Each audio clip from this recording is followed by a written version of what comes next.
Thank you, mother, father. Hello everyone, good morning and welcome back to my channel. কেমন আছো তোমরা সবাই? আশা করছি খুব ভালো আছো, আমরাও কিন্তু বেশ ভালো আছি। আজকের নতুন আরও একটি ব্লগ সকালের সুন্দর একটা পুজো দিয়ে কিন্তু শুরু করলাম। আর আজকের টাইটেল আর থাম্বনেল দেখে তোমরা বুঝেই গেছো আজকের ব্লগটা কিসের উপরে। আজকে হলো আর্যর জন্মদিন, 21 মে। তো তার জন্য কিন্তু সকাল সকাল ঘুম থেকে উঠে গেছি, উঠে ঘরে সমস্ত কাজকর্ম সেরে স্নান দান করে কিন্তু ঠাকুর দিয়ে নিয়েছি। আর তারপর কিন্তু আর্যও উঠে গেছে, ওকেও স্নান দান করিয়ে আমরা চলে যাচ্ছি মন্দিরে, ঠিক আছে, পুজো দিতে। তো আমরা বাজারে চলে এসেছি, শ্রী শ্রী ময়নামাতা কালীবাড়িতে পুজো দিতে চলে এসেছি। আর যেহেতু এখন অনেকটাই সকাল, প্রায় 8টা মতনও হয়তো বাজে না বা বাজে, তো যাই হোক পুরোহিত মশাই পুজো করছিলেন। তো আমরা বলার পর মানে এখানে আর কি পুজো টুজো আমরা দিয়েছি, দেওয়ার পরে খুব ভক্তি ভরে সুন্দরভাবে বসে পুজো টুজো করেছি। আর তারপর কিন্তু বাড়ি চলে যাব খুব তাড়াতাড়ি, কারণ বাড়িতে গিয়ে আবার আর্যকে কিন্তু স্কুল পাঠাতে হবে। তো এই যে দেখো আর্যকে একটু টিপ পরিয়ে দিচ্ছিল। তো আমরা ভীষণ মানে শান্তি ভরে মন ভরে আজকে পুজোটা করেছি। তো করে নিয়ে তারপর বাড়ি চলে যাব। তো চলো তোমরা সাথে থাকো, দেখতে থাকো ভিডিওটা। হ্যালো এভরিওয়ান, কেমন আছো তোমরা সবাই? আশা করছি খুব ভালো আছো। আজকের আরও একটি নতুন ব্লগ শুরু করলাম সকালের সুন্দর পুজো দিয়ে, ঠিক আছে। তো এখন খুব সকাল বলতে পারো, স্নান দান সেরে ঘরের সমস্ত কাজকর্ম করে নিয়ে আমি পুজো দিয়ে দিয়েছি। তো আজকে হলো আর্যর বার্থডে, আর 21 মে। তো আজকের দিনটা তো ওর জন্য ভীষণ স্পেশাল, অবশ্যই আমাদের জন্য ভীষণ স্পেশাল। তো চলো ভিডিওটা সারাদিনের দেখতে থাকো, খুব সিম্পলভাবে সুন্দর করে তোমাদের সাথে শেয়ার করব, ঠিক আছে। তো আজকে না আর্যকে স্কুল পাঠাবো, কারণ হলো মানে কোনোবার স্কুলটা পাঠাই না, এই দিনটা ঘরেই থাকে। কিন্তু এবার একদম এক্সাম চলে এসেছে, আর যেহেতু ক্লাস টেস্টগুলো শুরু হয়ে গেছে, তো মানে স্কুলে না পাঠালে হবে না। তো স্নান দান করিয়ে খাওয়া দাওয়া করিয়ে আমি রেডি করে স্কুল পাঠিয়ে দেবো। আর গতকাল আমি ঘরটাও ডেকোরেশন করতে পারিনি, তার কারণ হলো মানে ওকে পড়াশুনো করে উঠিয়ে তারপর খাওয়া দাওয়া সব মানে সমস্ত কিছু সেরে আমি তিনটে কেক বানিয়েছি রাত 2টো অবধি। তো সেজন্য আর ঘরটা সাজানো হয়নি, সেগুলো সমস্ত কিছু আজকেই করব, ঠিক আছে। তো তোমরা ভিডিওটা দেখতে থাকো, আশা করি তোমাদের ভালো লাগবে। তো চলো। তো প্রতি বছর কিন্তু আমি এই বিশেষ দিনটিতে কিন্তু নিজে হাতে পায়েস বানাই। আর সকালে ঘুম থেকে উঠে এভাবেই পুজো টুজো সমস্ত করে নিই, স্নান দান সেরে। আর তারপর কিন্তু এভাবে পায়েসটা বানাবো, তার আগ পর্যন্ত আমি কিছুই খাই না। এটা আমার মানে ভালো লাগে এই জিনিসটা করতে এভাবে, তো সেই জন্য কিন্তু আমি এভাবেই করে থাকি। আর পায়েসটা এখন বানিয়ে নিচ্ছি, পায়েসটা পুরো বানানো হয়ে গেলে আমি ওর জন্য একটা এরকম বড় প্লেটে কিন্তু তুলে রেখে দেবো, ঠিক আছে। এটাই আমি আজকে সন্ধেবেলায় ওকে দেবো। তো চলো তারপর যে রান্নাবান্নাগুলো সেগুলোর একটু আয়োজন করে নিই। আর তার মাঝখানে আর্যর বাবাও কিন্তু আর্যকে স্কুলে দিয়ে চলে এসেছে এবং কিছু গিফট নিয়ে এসেছে, সেগুলোকেই প্যাক করছে। তো কি কি গিফট এগুলো পরে আর্য যখন খুলবে তোমাদেরকে দেখাবো। খুব সহজ সিম্পল সাধারণই গিফট, ঠিক আছে। তো এই যে দেখো এই দিক দিয়ে কী কী রান্না হচ্ছে একটু বলে দিই রান্নার মেনুটা। তো এখান দিয়ে আমি পনির কাটছি, তার মানে পনির করব। আর এখানে আমি 5 রকমের ভাজা কেটেছি, তো 5 রকম ভাজা হয়ে গেছে। আর তার সাথে এখানে ছোলার ডাল করব। তো ছোলার ডালটাও প্রেসারে একটু সিটি দিয়ে নেব, আর তারপর কিন্তু ডালটাকে সম্বারা দিয়ে দেবো, ঠিক আছে। তো অ্যাকচুয়ালি আজকে মানে প্রতিবার ভাত করি, ভাতের সাথে নানান রকম ভাজা, ডাল, মাছ, মাংস এগুলো করি। তো এবার আর্যকে জিজ্ঞাসা করা, তো ওই বলছে যে ও এবার ফ্রাইড রাইস খাবে। তো সেই জন্য ফ্রাইড রাইস করব, তার জন্য গাজর ক্যাপসিকাম দেখতেই পাচ্ছ ভেজে রেখেছি। আর ওদিক দিয়ে কিন্তু সমস্ত কিছুই কাজ অল্প অল্প করে করছি, যেহেতু মানে খুব অল্প সময়টা মানে খুব তাড়াহুড়ো করে আর কি কাজগুলো করতে হয়েছে আমাকে। তো সেই জন্য রান্নার ভিডিওগুলো কিন্তু খুব ভালো করে তুলতে পারিনি। যদি তোমরা অবশ্যই জানতে চাও কিভাবে কি করেছি, তাহলে কিন্তু আমি পরবর্তীতে অবশ্যই ভিডিও আনবো যে কিভাবে রান্নাগুলো করেছিলাম, ঠিক আছে। তো এই যে দেখো এখন পনিরের প্রিপারেশনটা হচ্ছে। পনিরটা একদম মাখো মাখো মানে রেস্টুরেন্ট স্টাইলে একটু করার চেষ্টা করেছি। তো যখন ফ্রাইড রাইস বা পোলাও টোলাও এইসবের সাথে পনির হয়, তখন আমি ঠিক এভাবেই করার চেষ্টা করি, এক এক দিন এক এক রকমভাবে। আর আরও একটা কথা, এই দিন কিন্তু আমার ছিল নিরামিষ, ঠিক আছে। তো সেই জন্য এই সমস্ত কিছু নিরামিষই হয়েছে। আর তারপর শেষে কিন্তু মাংস হয়েছে, আর মাংসটাও কিন্তু একদমই অল্প ছিল, আর জোর মানে হবে সেরকম হিসাবেই এনে করে দিয়েছি ওকে। এটা কিন্তু একদমই আলাদা করে ওর জন্য মানে আলাদা করেই রেখেছি। আর তাছাড়া কিন্তু আর সমস্ত কিছু আজকে নিরামিষ ছিল, ঠিক আছে। আর তার সাথে এই যে দেখো ফ্রাইড রাইসও বানিয়ে নিচ্ছি। তো ইতিমধ্যে আর্যও কিন্তু চলে এসেছে। বাবা অফিসে গেছে, চলে এসেছো? দেখো কোথায়? আসো, ব্যাগ দাও। আসো আসো, ঘরে আসো। মামা আমাকে কি ঘরে আসো। দিয়েছে? আরাধ্যার মামা হ্যাঁ, আমাকে দিয়েছে হচ্ছে কি হয়েছে? কি হয়েছে? কি হয়েছে?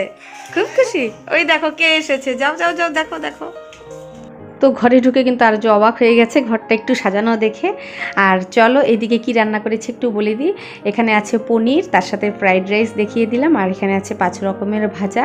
তো তার সাথে আছে এখানে চাটনি, আম দিয়ে টমেটো দিয়ে আর নানান রকম ড্রাই ফ্রুটস দিয়ে চাটনিটা বানিয়েছি। আর এখানে আছে ছোলার ডাল। ঠিক আছে, তো দেখো ভাত মানে বাটিতে ভাতটা এভাবে দিয়ে কিন্তু খুব সুন্দর করে থালাটা সাজিয়ে নিব। তো একদিকে আর্য তখন বলতে চাচ্ছিল, আর্যর এক ফ্রেন্ড আর তার মামা আর্যকে গিফট দিয়েছে, একটা বল দিয়েছে সুন্দর। তো সেটাই তখন বলতে যাচ্ছিল ঘরে ঢুকে, যে এই কথাটা অসম্পূর্ণ থেকে গেছে। তো যাই হোক সেটা আমিও বলে দিলাম। আর এই যে আর্য বসে গেছে, ও ভীষণ খিদে পেয়ে গেছে, যেহেতু অনেক সকালে খাওয়া দাওয়া করে বের হয়। তো তার জন্য এই যে দেখো সমস্ত কিছু সাজিয়ে একটু যতটুকু পেরেছি সেভাবে কিন্তু ওকে দেওয়ার চেষ্টা করেছি। ঠিক আছে, ও কিন্তু দেখে খুব খুশি হয়েছে। আর এভাবে সাজানো গুজানো মানে যখন সাজিয়ে ওকে খেতে দিই না, ওটা দেখে ও ভীষণ খুশি হয়। তার সাথে কিছু গিফটও রেখে দিয়েছি। সো চলো তোমরা দেখতে থাকো ভিডিওটা। Birthday to you, happy birthday to Shona, happy birthday to you. Thank you, mother, father. Mother father. আচ্ছা কি কি রান্না করে দিয়েছি বলো তো, এটাকে কি বলে বলো? ফ্রাইড রাইস, পটো, 5 রকম ভাজা। আর ওখানে এখানে আছে ডাল, তারপর পনির, মাংস, চাটনি, দই, মিষ্টি, আচার। আর এখানে পাশে। এটা কি? আচ্ছা তুমি খুশি? ঠিক আছে খাও, হ্যাঁ সুন্দর করে খাও। তো তার সাথে আর্যর খাওয়া কিন্তু কমপ্লিট হয়ে গেছে, আর তার সাথে আমরাও খেয়ে নিয়েছি। তো এই যে দেখো গিফট খুলছে বসে বসে। তো সবার ফার্স্ট গিফট তোমরা দেখেই নিলে, একটা ড্রয়িং কপি, যেটা ওর ভীষণ পছন্দের। তো একটা দেওয়ার ছিল কপি, একটা ড্রয়িং আনতে হতো, তো সেটাও গিফট হিসেবে দিয়ে দিয়েছি। আর যতগুলো জিনিস এখানে আছে খুব ছোট ছোট সামান্য জিনিস, কিন্তু সব কটা জিনিস ওর ভীষণ পছন্দের।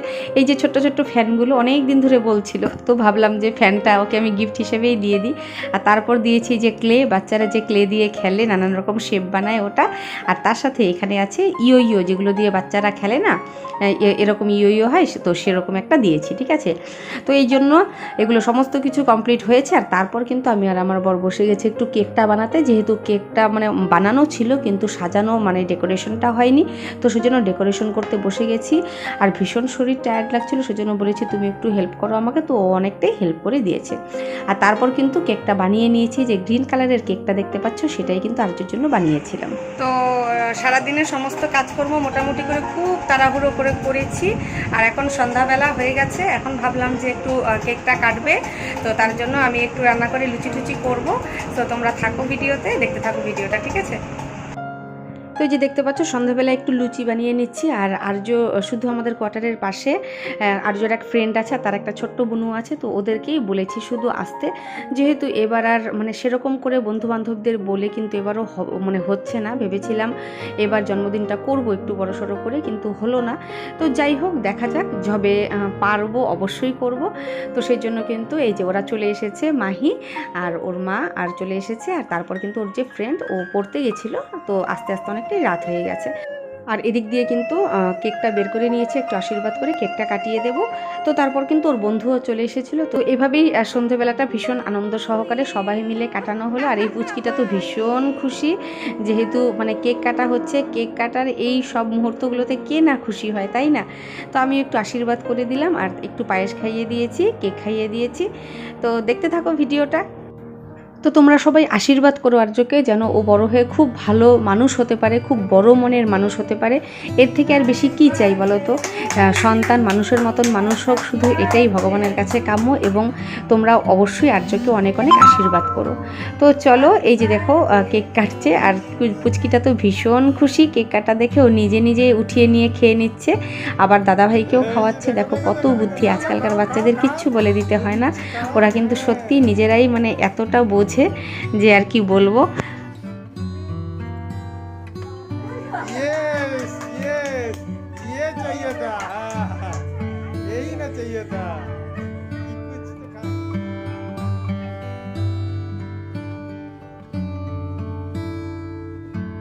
তো এই যে দেখো তারপর একটু প্লেট সাজিয়ে নিয়েছি লুচি, ছোলার ডাল, পনির আর পায়েস, আর তার সাথে রসগোল্লা, কেক। তো এই সাজিয়ে কিন্তু আমি মানে খেতে দিয়ে দিয়েছি সবাইকে। ভীষণ খুশি, আনন্দ সহকারে সবাই দিনটা মানে মজা করেছি। আর যে বন্ধু বান্ধবীরা এবং তাদের মায়েরা আসলে তো সত্যি মনটা ভীষণ খুশি হতো, কিন্তু কি আর করব, কিছু করার নেই। তো যাই হোক, দুজন ফ্রেন্ডের বাড়িতে এই যে খাওয়ার প্যাক করে একটু পাঠিয়ে দিয়েছিলাম, এতে আমার মনটাও ভীষণ শান্তি হয়েছিল সত্যি কথা বলতে। তো বন্ধুরা, আজকের ফাংশন এখানেই শেষ হলো। খুব সামান্য সিম্পলভাবে জন্মদিনটা পালন করা হলো। তো আর্য তো ভীষণ খুশি, কিন্তু ওর বন্ধু বান্ধবীরা থাকলে আরও বেশি খুশি হতো, কিন্তু কিছু কারণের জন্য এবার হলো না। তো আগামীতে হয়তো অবশ্যই হবে সেরকম করে। সো আজকের মতন ব্লগটাও এখানেই শেষ করছি। সবাই তোমরা খুব ভালো থেকো, সুস্থ থেকো। দেখা হবে আরেকটি নতুন ভিডিওতে। ততক্ষণের জন্য টাটা।